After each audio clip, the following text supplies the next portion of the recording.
ಏನು ದೊಡ್ಡ ಮಟ್ಟದಲ್ಲಿ ಚಿಕ್ಕ ಮಟ್ಟದಲ್ಲಿ ಏನಿಲ್ಲಪ್ಪ. ರಾಜಕಾರಣ ಇದ್ದೇ ಇರ್ತದೆ.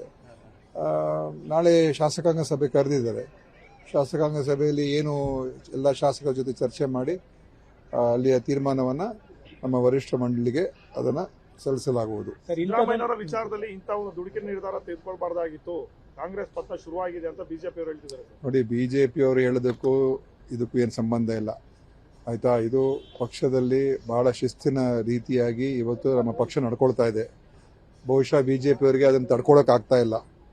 ಅವ್ರು ಏನೇನೋ ಲೆಕ್ಕಾಚಾರಗಳು ಮಾಡ್ಕೊಂಡಿದ್ರು, ಏನೋ ದೊಡ್ಡ ಮಟ್ಟದ ಗಲಾಟೆಗಳಾಗ್ತದೆ, ಭಿನ್ನಮತೀಯ ಚಟುವಟಿಕೆ ಶುರು ಹೋಗುತ್ತೆ, ಅವ್ರ ಪಕ್ಷದಲ್ಲಿ ಆಗಿತ್ತಲ್ಲ ಆ ಥರ ಆಗುತ್ತೆ ಅಂತೆಲ್ಲ ಅನ್ಕೊಂಡಿದ್ರು. ಆದರೆ ಅವ್ರಿಗೆ ಇವತ್ತು ನಿರಾಸೆ ಆಗಿದೆ. ಮತ್ತು ಅದಕ್ಕೋಸ್ಕರ ಇನ್ನೇನಾದರೂ ಇದರಲ್ಲಿ ಏನೋ ಒಂದು ಹುಳಿಯನ್ನ ಹಿಂಡುವಂಥ ಕೆಲಸವನ್ನ ಮಾಡ್ತಾ ಇದ್ದಾರೆ. ಈಗ ಅವ್ರು ನಿಜವಾಗ್ಲೂ ಕೂಡ ಆತಂಕ ಸೃಷ್ಟಿಯಾಗಿದೆ. ಭಾರತೀಯ ಜನತಾ ಪಕ್ಷ, ಜನತಾ ದಳದಲ್ಲಿ ಏನಪ್ಪ, ಕಾಂಗ್ರೆಸ್ಸಲ್ಲಿ ಎಷ್ಟು ಒಗ್ಗಟ್ಟಿನಿಂದ ನಮ್ಮ ಮುಖ್ಯಮಂತ್ರಿ ಸಿದ್ದರಾಮಯ್ಯನವರು ಮತ್ತು ಎಲ್ಲ ಮುಖಂಡರುಗಳು ಎಲ್ಲರೂ ಎಷ್ಟು ಮತ್ತು ಯಾವ ರೀತಿ ಸಿದ್ದರಾಮಯ್ಯ ನಡ್ಕೊಂಡಿದ್ದಾರೆ ನನಗನ್ಸುತ್ತೆ. ಇವತ್ತು ನಿಜವಾಗ್ಲೂ ಅದೊಂದು ಇಡೀ ರಾಷ್ಟ್ರಕ್ಕೇನೆ ಮಾದರಿ. ಅವರ ನಡೆ, ಅವರ ನುಡಿ, ಅವ್ರು ಯಾವ ರೀತಿ ಎಲ್ಲರ ಜೊತೆ ಮಾತನಾಡಿದ್ರು, ಸಚಿವರುಗಳ ಜೊತೆ, ಶಾಸಕರ ಜೊತೆ, ಮಾಧ್ಯಮದ ಜೊತೆ, ಬಹುಶಃ ಇಡೀ ದೇಶಕ್ಕೇನೆ ಮಾದರಿಯಾಗಿದ್ದಾರೆ. ಮತ್ತು ಅವರ ಒಂದು ಎಲ್ಲರ ಹೃದಯದಲ್ಲಿ ಇನ್ನೂ ಅವರು ಗಟ್ಟಿಯಾಗಿ ಅವರು ಸಿದ್ದರಾಮಯ್ಯ ಕೂತ್ಕೊಂಡಿದ್ದಾರೆ. ಸೊ ನನಗನ್ಸುತ್ತೆ ನಿಜವಾಗ್ಲೂ ಯಾರು ಕೂಡ ಯಾರಿಗೇ ಆದರೂ ಕೂಡ ಈ ರೀತಿಯಾಗಿ ಇಂಥ ಸಂದರ್ಭಗಳ ಮಾತ್ರ ನೋಡಿದ್ದೀವಿ ಅನೇಕ ರಾಜ್ಯಗಳಲ್ಲಿ, ಬೇರೆ ಬೇರೆ ರಾಜ್ಯಗಳು ಏನೇನಾಗಿದೆ ಅಂತ. ಆ ಥರ ಇಲ್ಲಿ ಯಾವುದಕ್ಕೂ ಕೂಡ ಅವಕಾಶ ಕೊಡದೇನೆ ಇವತ್ತು ಅವರು ಪಕ್ಷದ ಬಗ್ಗೆ, ಪಕ್ಷದ ನಾಯಕರ ಬಗ್ಗೆ, ರಾಹುಲ್ ಗಾಂಧಿ, ಸೋನಿಯಾ ಗಾಂಧಿ ಅವರ ಬಗ್ಗೆ ಇರುವಂಥ ಅಭಿಮಾನ, ಪಕ್ಷದ ಒಂದು ಸಿದ್ಧಾಂತದ ಬಗ್ಗೆ ಇರೋ ಅಭಿಮಾನ, ಅದನ್ನು ಇವತ್ತು ಅವರು ಎತ್ತಿ ತೋರಿಸಿದ್ದಾರೆ.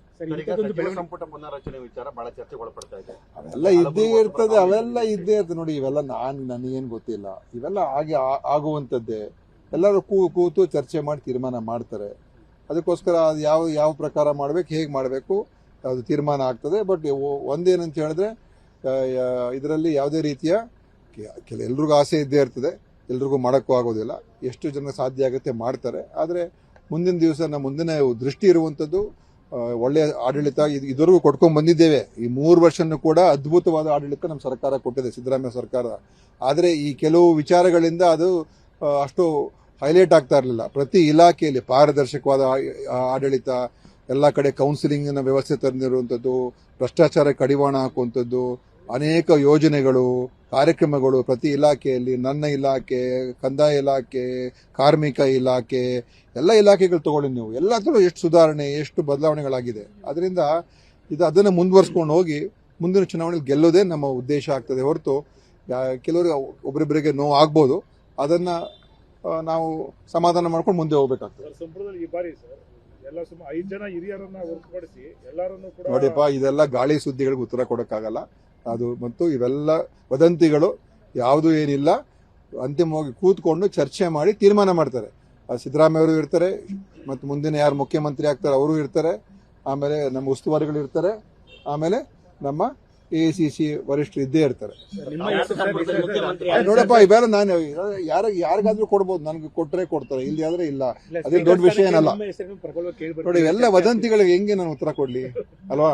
ಅದೆಲ್ಲ ಏನೇ ಆದ್ರೂ ಕೂಡ ನಾವು ಪಕ್ಷ ಜೊತೆಲಿ ನಿಲ್ಲುವಂತವ್ರು. ನೋಡಪ್ಪ, ನಾನು ಈಗ ಯಾವುದಕ್ಕೂ ಕೂಡ ಈಗ ಯಾವುದೂ ನನ್ನ ಮುಂದೆ ಇಲ್ಲ. ಅದಕ್ಕೋಸ್ಕರ ಸುಮ್ಮನೆ ಯಾಕೆ ಅದಕ್ಕೆ ಉತ್ತರ ಕೊಡೋದು ಅಲ್ವಾ? ಏನು ದೊಡ್ಡ ಮಟ್ಟದಲ್ಲಿ ಚಿಕ್ಕ ಮಟ್ಟದಲ್ಲಿ ಏನಿಲ್ಲಪ್ಪ. ರಾಜಕಾರಣ ಇದ್ದೇ ಇರ್ತದೆ. ನಾಳೆ ಶಾಸಕಾಂಗ ಸಭೆ ಕರೆದಿದ್ದಾರೆ. ಶಾಸಕಾಂಗ ಸಭೆಯಲ್ಲಿ ಏನು ಎಲ್ಲ ಶಾಸಕರ ಜೊತೆ ಚರ್ಚೆ ಮಾಡಿ ಅಲ್ಲಿಯ ತೀರ್ಮಾನವನ್ನು ನಮ್ಮ ವರಿಷ್ಠ ಮಂಡಳಿಗೆ ಅದನ್ನು ಸಲ್ಲಿಸಲಾಗುವುದು. ಸಿದ್ದರಾಮಯ್ಯನವರ ವಿಚಾರದಲ್ಲಿ ಇಂಥ ಒಂದು ದುಡುಕಿನ ನಿರ್ಧಾರ ತೆಗೆದುಕೊಳ್ಬಾರ್ದಾಗಿತ್ತು, ಕಾಂಗ್ರೆಸ್ ಪಥ ಶುರುವಾಗಿದೆ ಅಂತ ಬಿಜೆಪಿ ಅವರು ಹೇಳ್ತಿದ್ದಾರೆ. ನೋಡಿ, ಬಿಜೆಪಿ ಅವರು ಹೇಳೋದಕ್ಕೂ ಇದಕ್ಕೂ ಏನು ಸಂಬಂಧ ಇಲ್ಲ, ಆಯ್ತಾ. ಇದು ಪಕ್ಷದಲ್ಲಿ ಬಹಳ ಶಿಸ್ತಿನ ರೀತಿಯಾಗಿ ಇವತ್ತು ನಮ್ಮ ಪಕ್ಷ ನಡ್ಕೊಳ್ತಾ ಇದೆ. ಬಹುಶಃ ಬಿಜೆಪಿ ಅವರಿಗೆ ಅದನ್ನು ತಡ್ಕೊಳಕ್ ಆಗ್ತಾ ಇಲ್ಲ. ಅವ್ರು ಏನೇನೋ ಲೆಕ್ಕಾಚಾರಗಳು ಮಾಡ್ಕೊಂಡಿದ್ರು, ಏನೋ ದೊಡ್ಡ ಮಟ್ಟದ ಗಲಾಟೆಗಳಾಗ್ತದೆ, ಭಿನ್ನಮತೀಯ ಚಟುವಟಿಕೆ ಶುರು ಹೋಗುತ್ತೆ, ಅವ್ರ ಪಕ್ಷದಲ್ಲಿ ಆಗಿತ್ತಲ್ಲ ಆ ಥರ ಆಗುತ್ತೆ ಅಂತೆಲ್ಲ ಅನ್ಕೊಂಡಿದ್ರು. ಆದರೆ ಅವ್ರಿಗೆ ಇವತ್ತು ನಿರಾಸೆ ಆಗಿದೆ. ಮತ್ತು ಅದಕ್ಕೋಸ್ಕರ ಇನ್ನೇನಾದರೂ ಇದರಲ್ಲಿ ಏನೋ ಒಂದು ಹುಳಿಯನ್ನ ಹಿಂಡುವಂತ ಕೆಲಸವನ್ನ ಮಾಡ್ತಾ ಇದ್ದಾರೆ. ಈಗ ಅವ್ರು ನಿಜವಾಗ್ಲೂ ಕೂಡ ಆತಂಕ ಸೃಷ್ಟಿಯಾಗಿದೆ. ಈಗ ಆತಂಕ ಸೃಷ್ಟಿಯಾಗಿದೆ ಭಾರತೀಯ ಜನತಾ ಪಕ್ಷ, ಜನತಾ ದಳದಲ್ಲಿ. ಏನಪ್ಪ, ಕಾಂಗ್ರೆಸ್ಸಲ್ಲಿ ಎಷ್ಟು ಒಗ್ಗಟ್ಟಿನಿಂದ ನಮ್ಮ ಮುಖ್ಯಮಂತ್ರಿ ಸಿದ್ದರಾಮಯ್ಯನವರು ಮತ್ತು ಇತರ ಎಲ್ಲ ಮುಖಂಡರುಗಳು ಎಲ್ಲರೂ ಎಷ್ಟು ಮತ್ತು ಯಾವ ರೀತಿ ಸಿದ್ದರಾಮಯ್ಯ ನಡ್ಕೊಂಡಿದ್ದಾರೆ ನನಗನ್ಸುತ್ತೆ. ಇವತ್ತು ನಿಜವಾಗ್ಲೂ ಅದೊಂದು ಇಡೀ ರಾಷ್ಟ್ರಕ್ಕೇನೆ ಮಾದರಿ. ಅವರ ನಡೆ, ಅವರ ನುಡಿ, ಅವ್ರು ಯಾವ ರೀತಿ ಎಲ್ಲರ ಜೊತೆ ಮಾತನಾಡಿದ್ರು, ಸಚಿವರುಗಳ ಜೊತೆ, ಶಾಸಕರ ಜೊತೆ, ಮಾಧ್ಯಮದ ಜೊತೆ, ಬಹುಶಃ ಇಡೀ ದೇಶಕ್ಕೇನೆ ಮಾದರಿಯಾಗಿದ್ದಾರೆ. ಮತ್ತು ಅವರ ಒಂದು ಎಲ್ಲರ ಹೃದಯದಲ್ಲಿ ಇನ್ನೂ ಅವರು ಗಟ್ಟಿಯಾಗಿ ಅವರು ಸಿದ್ದರಾಮಯ್ಯ ಕೂತ್ಕೊಂಡಿದ್ದಾರೆ. ಸೊ ನನಗನ್ಸುತ್ತೆ ನಿಜವಾಗ್ಲೂ ಯಾರು ಕೂಡ ಯಾರಿಗೇ ಆದರೂ ಕೂಡ ಈ ರೀತಿಯಾಗಿ ಇಂಥ ಸಂದರ್ಭಗಳ ಮಾತ್ರ ನೋಡಿದ್ದೀವಿ ಅನೇಕ ರಾಜ್ಯಗಳಲ್ಲಿ, ಬೇರೆ ಬೇರೆ ರಾಜ್ಯಗಳು ಏನೇನಾಗಿದೆ ಅಂತ.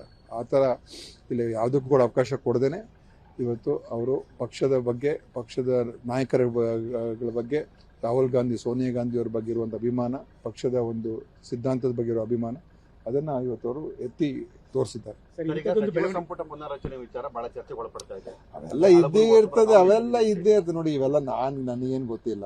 ಇವೆಲ್ಲ ಆಗುವಂಥದ್ದೇ. ಎಲ್ಲರೂ ಕೂತು ಚರ್ಚೆ ಮಾಡಿ ತೀರ್ಮಾನ ಮಾಡ್ತಾರೆ. ಅದಕ್ಕೋಸ್ಕರ ಅದು ಯಾವ ಪ್ರಕಾರ ಮಾಡಬೇಕು, ಹೇಗೆ ಮಾಡಬೇಕು, ಅದು ತೀರ್ಮಾನ ಆಗ್ತದೆ. ಬಟ್ ಒಂದೇನಂತ ಹೇಳಿದ್ರೆ ಇದರಲ್ಲಿ ಯಾವುದೇ ರೀತಿಯ ಎಲ್ರಿಗೂ ಆಸೆ ಇದ್ದೇ ಇರ್ತದೆ, ಎಲ್ರಿಗೂ ಮಾಡೋಕ್ಕೂ ಆಗೋದಿಲ್ಲ. ಎಷ್ಟು ಜನ ಸಾಧ್ಯ ಆಗುತ್ತೆ ಮಾಡ್ತಾರೆ. ಆದರೆ ಮುಂದಿನ ದಿವಸ ನಮ್ಮ ಮುಂದಿನ ದೃಷ್ಟಿ ಇರುವಂಥದ್ದು ಒಳ್ಳೆಯ ಆಡಳಿತ. ಇದುವರೆಗೂ ಕೊಟ್ಕೊಂಡು ಬಂದಿದ್ದೇವೆ. ಈ 3 ವರ್ಷನೂ ಕೂಡ ಅದ್ಭುತವಾದ ಆಡಳಿತ ನಮ್ಮ ಸರ್ಕಾರ ಕೊಟ್ಟಿದೆ, ಸಿದ್ದರಾಮಯ್ಯ ಸರ್ಕಾರ.